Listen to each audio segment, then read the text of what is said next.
wano wetutuuse tulina bingi byetubafumbira era tukkiriza nti abadde batugoberera mwenna mwongere bwongezi tugoberera lwa nsonga ki nti essaawa zino kyetuleeta si muntu buli lunaku tulaba notification tuba tulina ekitwa kitukufumbidde nze ade Wilberforce Kumuyanja ndine kojja Kagato olunaku olwaliro tulinga tutunula mu nsonga ez'enjawulo naddala ku mugenzi Prince Joe Paul Kafeero the Golden Boy of Africa tuli mu mutematema okuva gye twatandikidde ndowooza saa zino tuba if I'm not mistaken tuli ku episode ziringa 8 kati nga tutematema obulamu bwe na butya wabadde oyali aba ekyamufuula ow'enkizo ku bayimbi abalala tukkirize Uganda badde n'abayimbi bangi nnyo naye omuyimbi Kafeero wa nkizo era essaawa zino akyayogerwako ng'abakola ebyafaayo nako leero tugenda tunuulira ku bulamu bwe naddala wano obusembayo kwe obulamu bwe wano obusembayo afuna alwala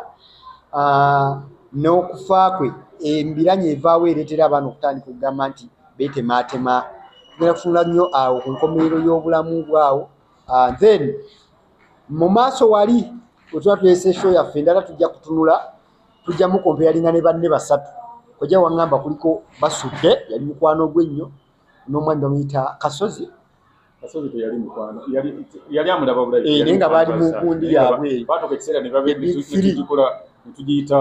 tugiyita triangle tujja kunyumyako nemboozi ya triangle kojja sooka obuze ku balabi baffe tusimbule ab'emikutu gyaffe gyonna abalabi ba Focus TV abakojja Kagato exclusive naye Broni mwenna mbalamusizza nnyo era mbeebaza ne sikwebaza yenna nti engeri gye mujumbiramu kaakati tuwa amaanyi era mugenda kufuna bingi nnyo kubanga kaakati abantu engeri gye mutandise okusubscribingamu mulaga nti oba oliawo bye tuleeta mu byagala ate nga nange ŋŋamba nti nja kubeera kubanga byenkugamba saasoma bisome nalabako buli kyenkugamba mba nakirabako bwe nti n'amaaso gange soogera kye banyumiza bunyumiza tuli mu byambu ebyo si byagala ng'abalala bye batebeeramu n'osanga oli ng'olwaliro anyumya ku Basudde yanyumya wa myaka 26 anyonyola Basudde naye anyumya ku Basudde omusanga anyumya Kafeero ng'anyumya wa myaka 23 kubanga awulira abantu nga boogera naye najja nagamba nti oli ate akanyiza ne kambu tebakateekako tubeera awo netubawulira abantu nga boogera naye mumanye nti tujja kubanga ffe tubawa bwino omutuufu yennyini nga tubaweera ddala ekintu kyennyini bikwata ku bantu abo twabeera nabo ffe tetunyumya nga twawulira bawulire twatambula nabo okuva gye baava paka Katonda bwe yabayita bwe bajjulula kubanga era ne bwe nditandika obulamu bwa Kasozi nabwo buli muntu agenda kukkiriza n'obwa Basudde buli muntu agenda kukkiriza kubanga nyinza okugamba ni Basudde n'ebyo Kopolo Hamani Basudde ow'ekyamakata eyo uniform gy'olaba ey'amagye gye yayambalanga eyo nze yali yange nga nkyali musirikale nze nagimuwa kigenda okola oluyimba Kopolo oluyimba gye luli lwebayita kojja budde likyaliwo era byonna kyemuva mutukoledde kyonna tujja kukisiima kojja Kagato exclusive Ebroni kwotadde ne Focus TV tuli basanyufu era tubalinamu essuubi nga mwe tulinamu essuubi nga tugenda okutandika ebintu bino tujja kutuukawo ngawo n'olunaku nga ababuuziza ebibuuzo bye tuddamu nga bukyobukalala nga bwemunaabanga mulubuuziza mu Luganda luyita lukangaga tumale tuluddemu era kojja nze singa si ki omwaka guno gwandibadde teguggwako nga mwetusobowaddeyo the friends of Kagato the friends of Sematimba Kagato oba ni ayinza okituulamu so promota kyayinza okujja natula mu kintu ekyo gye bali n'okwo kwennyini kuliko omuli ayinza okugamba nti nze nja kukiteekamu ssente nembanyumiza obulamu bwange okuva mu 1956 n'obutegeera nenkunyumiza byendabyo ebbanga eryo lyonna paka olunaku lwe tuli kiteekamu ssente kojja olina muzannyo oyinza notuwaayo bulyawo akantu nsobola okuteekayo omuzannyo gwa ddakiika nga 3 nenguteeka ku byafaayo nenguteekawo ne ku birala n'ebibuuzo ebiba bizibuuzidde kuba n'abo bazze abantu bandibadde kojja tusiima nga bukyali abantu batono nnyo abasobola okusiima omuntu ng'akyali kati tolaba wano bwe tuli nze nyinza okudaaga kaakati ng'ekifaananyi nti kiyingirako nnoonya simu bweti ne bweti noonya 24 naye olinga tasobola naye oluwulira omusajja omumanyi ono abadde ayogera bino ibambi kama yamujjuludde olwo ne bajja ne bategeka ebintu wiiki namba basasi bulijjo tukulaba ne kojja kakati ne bategeka mwafunye keesi nti siwa keesi nti siwa keesi wali olinda kumpa keesi saagala abantu banneesirwalizaako ng'olinda kumpa keesi manyize kinnuma nnyo tuteeka shows n'ogiteeka wali abantu nejjayo bantu 30 abantu 3 bokka naye nga wano bw'otunuulira abantu ababeera mu bintu bannaye omusajja ono the guy is brilliant bannaye omusajja is intelligent bannanga omusajja alina bwintu babeera awo abantu bwe baba bakyali balamu ebimuli byabwe mubimamira ki ne mwagala okusanyuka ennyo kati olaba abantu engeri gye baagala mu kafeero singa abantu abo buli sho baagendanga ne bagijjuza naye bw'owulira abantu ngeri nga mbadde njogera ebyakafeero engeri gye babijjumbiramu twali mu kusaba wali ng'oyinza okulowooza nti kafeera ali mu kasenge emmanju ajja ng'oyinza okugamba waali naye kati oyinza okulaba bwe bagwira nga luntadde wansi bwe bakola ki mobayiro yange yinza n'okujjula tosobola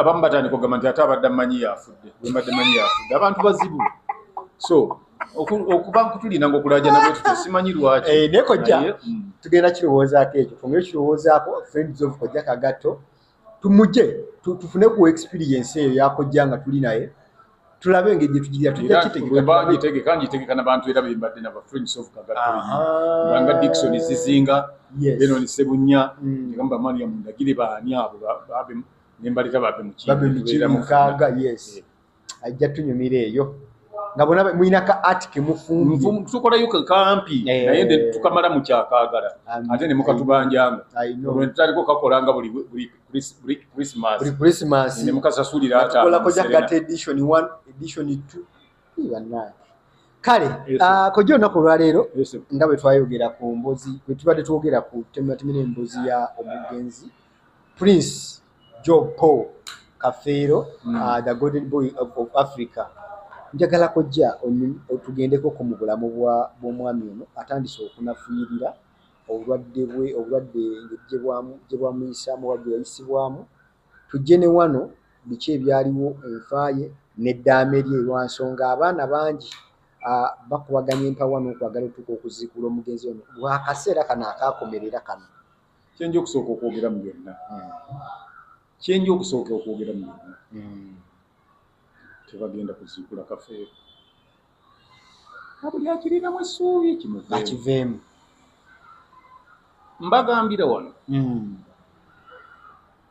nze ku lwange ku kyennina ku kyemmanyi omuntu alina obuyinza obwenkomeredde ku Kafeero ye Bisirikirwa Robina yalina Namatovu yalina obuyinza obweki obwenkomeredde byenjogera wano sibyogera nti mbijja mu bbanga mbijja ku bulamu bwe twabutambuza okuva gye bwava bwonna layini engeri gye yatambulamu eyo paka ng'ebula ennaku ezi biri Kafeero afe awo abamu mujja kwogera biki waliwo ne baganda baabavaayo oluusi bayogera nayagala n'okugamba abantu nti abantu abasinga obungi bajja nti nze ni muganda wa Kafeero osigaana naye bwe mujja waliwo olunaku lwe lwatuuka singa abantu bajjukira nnyo abantu beerabira mangu abantu ensi ne yeegaana Kafeero n'abo bonna bowulira bagamba nti baganda be ne bamwegaanira ne batukagamba nti ffe Kafeero si mwana wa kitaffe nga bamwegaana awo nga akyali mulamu ali mu ddwaliro nga agyali naye bamwegaana Kafeero n'asigala okuba nga alina lirelative we mwannyina mukyala we maama we mukwano gwe nga ye Namatovu Robina bwe beekula ennaku 2 Kafeero afe bagamba nti ngenda kufa nga Robina talina musaayi gwe wange nga simulinaamu musaayi gwange yakyogera naye Robina namugamba tofaayo nze bwendi oba omuzadde oba sikoze eki naye kirungi nti yali amanyi ensonga lwaki Robina tazadde nga si lwakuba ndi Robina takola ki tayagala yali amanyi ensonga lwaki Robina tazadde ne Robina amanyi ensonga lwaki tebagenda kuzaala era ne bakitegeeraganako n'abeerawo n'amugamba nti ndi mukyala wange so singa itamwagala nimugambye ate no waliwo n'ekiseera we twatuukira nga Kafeero aseka na Bisisi ng'olwo tumaze okutegeera lwaki tebagenda kukola ki naye nga Kafeero aseka ng'abantu baleese abaana n'omwana wo Kafeero ne tuseka olaba nsekerera nnyo abagamba nti baziikule ki bamukole ki bamukebere ekiseera ng'aseka Bisisi nga n'asekerera ntekisoboddemu agamani omwana wange nga wakoma tagenda bala nga bazze oluvannyuma lw'ono okukakasa nti ddala tekyali essuubi lya kuzaala mwana kuba baali bamugambidde ebbanga ddene manyi Kafeero yatuuka ekiseera sijja giyita desperese agiyite ki aba ne yennyamira mu mutima n'atandika okunywa omwenge si nvunula bibya nvunula bibya eba repetition kibayita eba repetition kati yoga nanywa olunaka fuweke nga anywa tekyebalira kati awo n'aba nti organize ezimu zakola ki zanafuwa ate mukunafuwa bulijjo gundi zonna buli lwonywa ennyo omwenge gucontribute nga kinene nnyo ku low sperm count. You understand? Era kivaamu nga tokyasobolera ddala kufuna mwana ovola bujja kulaba abantu abasinga obungi abatamiivu ennyo tebazaala bazaalira abasinga bazaalira bazaalire kakati biseera ebyo mwana bwe yayogera ekigambo ekyo n'amugamba naye engeri gyesi abaana bendowooza oba abaana abali awaka oba abaana abange abaana bagenda kuntunda singa Robina ali batalinaawo mwana nga talina sitandi oba ground nga talina bwayinza ku bagaining power oba kituyita platform abaana bagenda kuneetundira era kyova olaba yakwata ekyapa kya ekaaga n'agamba Bisirikirwa nti nkusaba ogenda otereka ekyapa ekyo kitereke yonna gy'oliba okiterese kitereke bw'oliba olemereddwa nga tokyasobola kubeera waka olijjako eka 5 ddala n'ozingabanyiza amugamba bigambo nga mulamu ng'ebula ennaku ezi afe ng'ebula ennaku 2 ekyo ne bw'onaagenda ewa Robina ate Robina toyinza mubuuza nga kubimukwatako nti baakuwa eka bweziti naye ne gundi akimanyiiko muwala waffe ate mwannyinaze ndagire manyi mu nsi Kafeero yali ayagala Robina first daughter we ng'amuyita first daughter olw'okuba mwagala oyinza n'okunoonya Kafeero ndagire Josephine Kafeero yali ayagala ndagire Josephine yali mwanyina muwala yajja buzinga tuli ku show n'asaba okuyimba naye engeri gye yajjamu ng'ali hambo nnyo ng'alina empisa tezirina muntu alina omuwala eyakuzibwa era nga ategeera mwetowaze mukakkamu oyinza okikunyonyola kwe kwava muyita first daughter nga buli Kafeero bw'aba yayogedde ku kintu bwogezi oli tayinza kubaako nakyakola dadi yagambye kino takyagala dadi yagambye dadi ekyo takyagala sijja kikola gwoba osobola okuyimba dadi yaŋŋamba nenyimba namba 4 ng'ewandagire Kafeero tasobya ate ewa Kafeero ndagire tasobya obulamu bwa Kafeero akabanga ke yamala n'endagire kamuwaliriza n'okugatta ennyimba za Ndagire ku gundi ku alubamu gy'abafulumya olw'empisa za Ndagire. Ate ffenna ne tumwagala, nayagala Ndagire n'obulamu bwange. Ate ekyo mukisanga wa kika kyange. Gundi Robbi nayagala Ndagire. Manyi omuntu akwagalira omuntu wo naawe omwagala. Ekituufu. Kati bwe twamala Robbi ne byalinoobula gundi abimanyi Ndagire. Omulala amanyi ebintu ebyo wadde kale ebyekusike papa Mr. Kisimakulu abimanyi. Mu kaseera k'eddwaliro wano yaliwo. Era nze nkugamba kino ne gundi okufa Semakula yaliwo, abalala bonna tebaaliwo. Ne gundi yaliwo, John Segawa yes, naye yaliwo. Nze saaliwo, siyinza kulimba songa twali tuti naye saaliwo. Nange nalina shuguli gye nali nga nanka yankwatira eyo, ennaku yali erina wenkwatidde. Amawulire gakusangawo nti munywanyi wo Kapuuti. Nali nkomawo. Ng'ennaku z'omwezi 17 ogwokutaano 27 bakugamba munnange munywanyi wo nga sikkiriza nga ngama tasobola kufa. Nali ndowooza ng'ogamba balimba tasobola, kama simanyi lwaki nali ngamba ntakola ki tasobola kufa. Kati bwe tutuuka natuuka kozi afiirira Nsambya oba afiira Mulago. Kati ntuuke mu Nakulu, nali ntuuka Nakulu oba mpulira oluvuuvuumu nsanga wabayogera nti mwembajule amefariki. Nembuuza oli Kenya? Nali boogera Luswayiri. Naye yali alina yali yali Muganda ng'abulira mukwano gwe ngamugamonte muyimbi yayimba bwati ne bwati afudde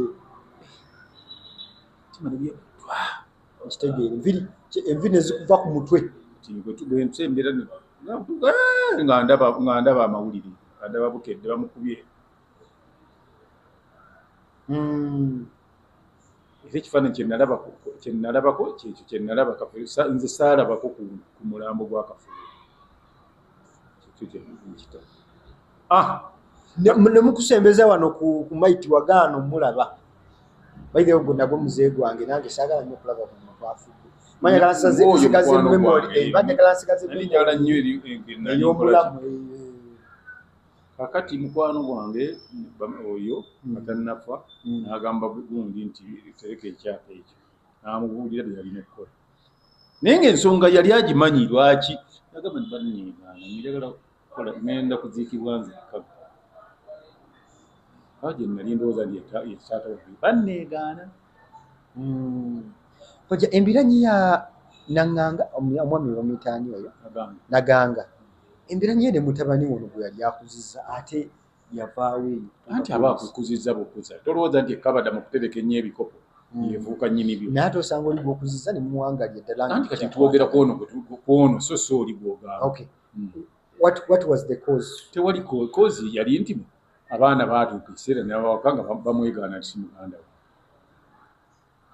Kiyinza okuba nga kyava ku ttutumu kuba yali abakizeeko ko oba ebintu ebimu bijja kutuuka ekiseera kyabyo nabyo byogerwe. Ebyo njagala byogera with the consent of Robina. Okay.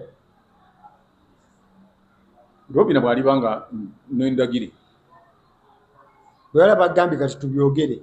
Ekyo y'ensonga tugijjeewe. Era njagala tulaba nayisa abaana ba Kafeero tubeere wamu nze Kafeero muwala wa abaana ba Kafeero Robina oba Josephine yateekwa okubeerako ne Misaaki. Tubabuuze ebintu ebyo nti mulabye mutya. Bwe tumala obbikkaanyaako kati nga bwe tugenda obyogera nti waba ekigenda mu mawulire ye nga tuli ffeka. Mumanye nti kati kino Kyukikkaanyizaako nga bwe kiri nga buli ekifuluma tumanya nti kyavuddemu abo be twatuli tutudde nabo. Kojja okufa kwa mukwano gw'ono bwe kumala okubeera Mukama n'amujjulira, embiranyi y'enjawukana mu baana oba n'okwagala okutuuka okwongera okuzuukula omufu okwekkaanya DNA kalumanywera avaawo era atandika ddi? Abaana akyasooka obusoosi nti waliwo ebintu ensonga ezaagwawo emabegako. Omukyala yali awaka nga nabyo bireetera abaana okukola ki okutabanguka, bo ne batandika okuwoza gwe toli mwana wa taata wange, gwe toli mwana wa ki, n'ekyo nakyo. Waliwo abaana kati ng'omwana yali e Bulaaya, Simon Peter yali e Bulaaya webazaalira e Bulaaya, wazaalira e Bulaaya, kati oyo naye banne nabo nga balaba nga atali ba kika kyabwe, ate naye so kuno ali kati akola ku masaiti mbona kwali naye kati oyo naye nakyo kyafuuka kizibu. Waliwo abaana ng'oli omukazi nga Kafeero waali ng'agamba nti nze abaana bange nja kubeera nabo nja beekuliza ebyembi bwafa kati n'alaba nga azitowereddwa oyo n'abo gye bali. Kati bano abaaliwo nga bamanyi nti be baana ba Kafeero bokka balabanga bali abatali baana baani ba Kafeero. Naye nno ng'ate Kafeero si mulungi kweyinulirako gwe nakutuuka kugamba banno nti si baana be. Wano abaali bamanyi Kafeero nga ne Robina mwali baali bamumanyi nti Kafeero ayagala abakazi. Kati gwe tolina wootandikira kugamba baganda bo nti toli mwana wa taata ng'ate naawe taata wo yakufuna bufunyi mu mukazi.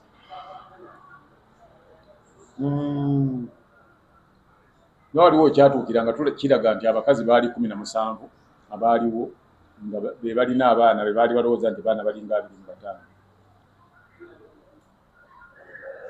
Naye abaana ate ekibi bo nga bakaayana, gwe toli mwana wa taata wange, toli mwana wa taata wange. Kati ate okumanya eky'abaana nti ono mwana wa gundi ono si wa gundi, ekyo ate abakimanyi era olwo tubeera basatu. Bwe yayogera mu bulamu n'agamba ono wange ono si wange. Ataliwe teyayogeranga nti ono si wange, yakugamba nti ono mwana wange, omwana wange. Kati nga gwatakugambi nga nti gwe bangi naye nga agati yakubuli. Kati gundi amanyi bulungi nnyo Namatovu wadde yalinga mujja w'abakazi bali yabanyi buli bwe bayogeranga. Era ensonga lwaki yamugamba nibeera n'ekyapa ekyo olijjako ye kataano ebirisigaddewo olirigabira abaana bange. Abaana bange kojja ekaazi 3 zetwogerako zizino eziri eno gye bamuziika. Bona alabye omwana ono swazi. Oyo ne bwana akola tata era n'omuntu aligula yenna. Ettaka eririko caveat. Ettaka eririko caveat okujjako ng'eyagiteekako yagiggyeeko. Bamala biseera. Nze nabagambye nti omuntu alina obuyinza obw'enkomeredde, amateeka gagirambika na bulungi ebisirikirwa. Kojja tetwafunawo ko kawandiiko ka Dame nga liri mu biwandiike okujjawo bino. Anti tetulina tewali nsonga lwaki ekiwandiiko kya Kafeero oba Dame tulireetera abatateekwa okulisomerwa. Anti kojja okujjawo enkaayana zimubaani. Anti era nkyeŋŋamba nti ebuwandiike bwe liba bwakuvaayo buviirayo eri abo abateekeddwa obbumanya, so si buli alowooza nti nange naawe ng'ojjanga okaayana nga naawe tulikuwa. Gyeriri tugenda gamba bugambi Robina nti wamma tuwe ekisembayo kati ne Ssemakulu akimanyi n'omugenzi Sepirian Kizito Lwanga yali akimanyi. Ebyembi Allah yamujjulula. Kati Ssemakulu ne gundi weebali ne Robina netugamba nti yabya ng'olaba abantu okujjawo endooliito lindi lwaki temwalya endooliito okuzigirawo baani? Buli bwana buto buyinza otukako famire yennyini baganda ba Kafeero bennyini teriyo kwagoloza teyaliiwo kubagamba kwabo bonna waliwo eyabeerawo nga Kafeero alwadde obulwadde bumunywezezza. Kuliko ababakaayana bonna kuliko eyasemberawo ababe bamaama baabwe. Omuntu Robin omusajja ne bwe yagamba nti kinkoze bubi obutakuzaala mu mwana kubeera nga tozadde mwana mu musaayi gwange naye kino na kino na kino n'amugamba nti beera nakayange ne bwe wabanga ki oba ki gw'olina buli kyange ne mu luyimba yamuteekamu nti gw'omanye ebyange kojja okumalawo endowooza oli muntu mukulu okumalawo bino byonna ki ekirina okukolebwa kubanga abaana n'onobayita obatuuza bonna era mulimu abagamba mmwe kakiriiki kamuganda bwe kaagala bwe baba n'aba tebaagala kujja